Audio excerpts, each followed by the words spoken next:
Regardless of his troubles in the postseason, I believe he deserves it. The fact of the matter is, when you've got a Russell Westbrook making $217 million, when you have John Wall over 170, and you see the kind of money that these guys are getting paid, I have no problem with Paul George getting this money. And a matter of fact, what I really want to applaud about him is the fact that he didn't duck and run. You hit the side of the damn backboard. You fold into Game 7. You don't get it done. I don't want you looking to go elsewhere and to skip town after this upcoming season because you could be a free agent. You right there in town in L.A.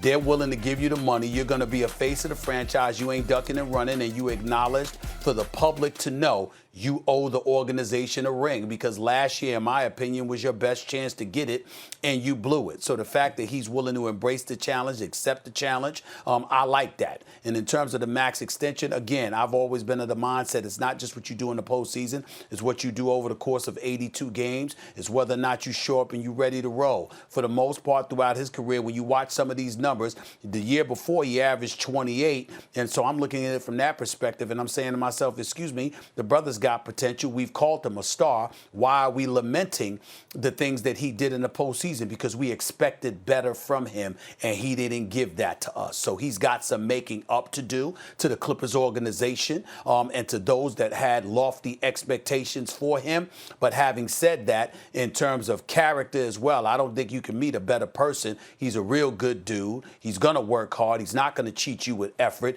His durability might be a question mark from time to time, but in the end, I think particularly in today's NBA economy with the money that's flowing around today, you got an opportunity to keep Paul George over the next 5 years. You do it. Let me be very clear. The Clippers had to extend him. They had to extend him because they had to make the trade for him, or else they get no Kawhi or Paul George. They had to do. Who wouldn't do that? And then once you have him, you can't let him walk out the door. Someone's going to give him a max contract. The Clippers had to do it. I get it. But did he deserve it? I take no pleasure in saying this, guys. The answer is no. He did not deserve it. Now, let me tell you something.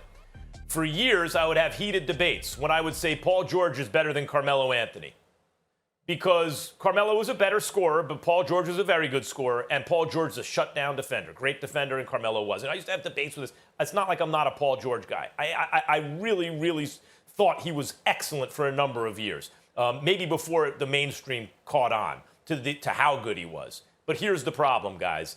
That applies to the regular season. He was 28, 8, and 6 on the year 2 years ago. On the season, he's capable of being a top 5 MVP player or in that conversation until it matters most. Guys, the reason you have to perform in the playoffs in the NBA, the only thing that matters is the playoffs. Don't talk to me about the regular season. Is this. They want to do play-in games now? Guys, already 8 teams in each conference make the playoffs. That's over 50% of the teams, 15 teams in each conference. Already over 50% of the teams make the playoffs. You add a play-in game, that's postseason. Once the season's over and you're still playing, that's postseason. So you mean to tell me 10 out of 15 teams make the playoffs, basically? 10 out of 15? That's 2/3 of the league is in the playoffs. Don't even talk to me about the regular season. If you have studs on the roster, you will always be in the postseason. And then how do you play? Guys, Paul George is paid like a superstar. This is the most money we're allowed to give you, right? Because, of course, they make rules so they can underpay the players. But this is the most money we can contractually give you to be a superstar. And then when it doesn't matter, you're almost a superstar. And when it matters most, you're a kind of average, maybe a tick above average starter? No, guys. The reason the Clippers, really, you look at them, you go, they have a shot against the Lakers, they're going to win a championship? I mean, whatever Kawhi did in Game 7, we know what Kawhi can do. We know Paul George is going to go away. At least that's what he's done so far. It doesn't mean he'll always do it. I'm rooting for him. He's, by the way, a very nice guy. I've dealt with Paul George when I was out in L.A. before around the All-Star games. A very nice guy. Easy to root for. That's different than saying he deserved that contract. If you get paid like a superstar, you got to be a superstar when it matters most. Well, Stephen A. Max, y'all know I was a former player, and I'm all in for for guys that's playing to get their bread, to get their lettuce. Because although basketball is entertainment to the outside world, I know that this is a job. And even when I was a vet, I encouraged guys to get their bread.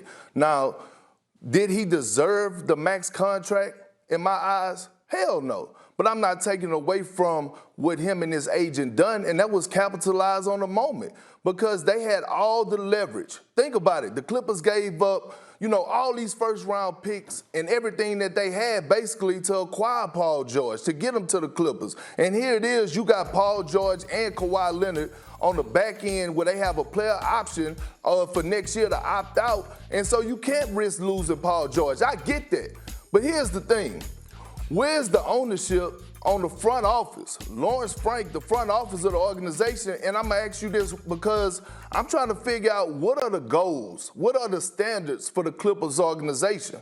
Because you look at the performance that Paul George had in the bubble, and it was horrible. And they lost a 7-game series to the Denver Nuggets, and a lot of it went on Paul George because of his performance. Kawhi had a sorry, unexcusable Game 7, and I get that. But for majority of the playoffs, he was phenomenal. Paul George didn't step up in that Robin role. And so when you're looking at the Clippers organization, their standards should be high. It should be super high. At the very minimum, you make the conference finals. And this is a league that is a what have you done for me lately type league. And if you go back and reflect, Paul George didn't do nothing. So I'm not knocking him for taking a deal, but I am putting a lot of ownership on the front office of what are your goals, what are your standards, and just handing out cash. Thanks for watching ESPN on YouTube. For live streaming sports and premium content, subscribe to ESPN+.